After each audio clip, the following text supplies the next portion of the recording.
లీలావతి ఒంటరిగా స్టెప్స్ ఎక్కుతూ ఉండగా వెనకాల నుండి అనన్య, కాంచన ఇద్దరు మాస్కులు పెట్టుకొని గుర్తుపట్టకుండా ఒంటరిగా వెళ్తున్న లీలావతి మొఖాన మత్తుమందు జల్లిన కర్చీఫ్ పెట్టి లీలావతి స్పృహ తప్పేలా చేస్తారు. కింద పడిపోబోతున్న లీలావతిని ఇద్దరు పట్టుకొని ఒక స్టోర్ రూమ్లోకి తీసుకెళ్తారు అనన్య, కాంచన. స్టోర్ రూమ్లో లీలావతిని అక్కడ కూర్చోబెట్టి లీలావతి పైన ఒక టైం బాంబ్ని ఫిక్స్ చేస్తుంది అనన్య.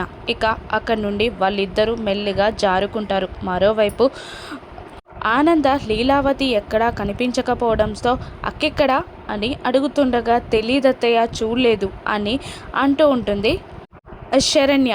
అందరూ వెతకండి, అక్కెక్కడుందో చూడండి అని అనగానే దర్శన్, రోహిత్, శరణ్య, ప్రీతి అందరూ లీలావతి కోసం వెతుకుతూ ఉంటారు. ఇక కాంచన, అనన్య ఆ స్టోర్ రూమ్లో నుండి బయటికి వెళ్ళిపోయాక షోరూంలో నుండి కూడా వెళ్ళడానికి బయటికి వెళ్తూ ఉండగా కాంచన సెక్యూరిటీ దగ్గర చెక్ దగ్గర బీప్ సౌండ్ రావడంతో అక్కడున్న సెక్యూరిటీ వాళ్ళు ఆపేస్తారు కాంచనాని. ఇక ఎందుకు సౌండ్ అయిందని చెక్ చేయగా కాంచన ఒక చీరని కొట్టేస్తుంది.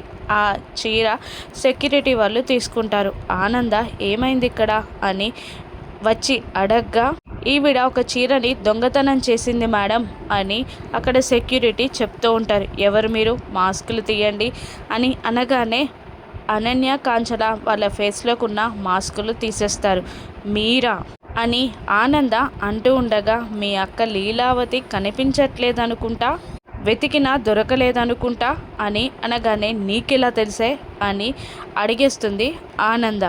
దాంతో అనన్య కోపంగా మీ ఆస్తి కావాలి నాకు అనడంతో ఉగ్రరూపం దాల్చిన ఆనంద అనన్య గొంతు పట్టి పిసికేస్తూ ఊపిరాడకుండా చేస్తూ ఉండగా ఓహో నువ్వు నన్ను చంపేస్తావా, పర్లేదులే, మీ అక్క బాంబ్ బ్లాస్ట్తో అక్కడ చచ్చిపోతుంది కదా అని అనన్య చెప్పగానే ఆనంద షాక్ అవుతుంది. శరణ్య కూడా షాక్ అవుతుంది.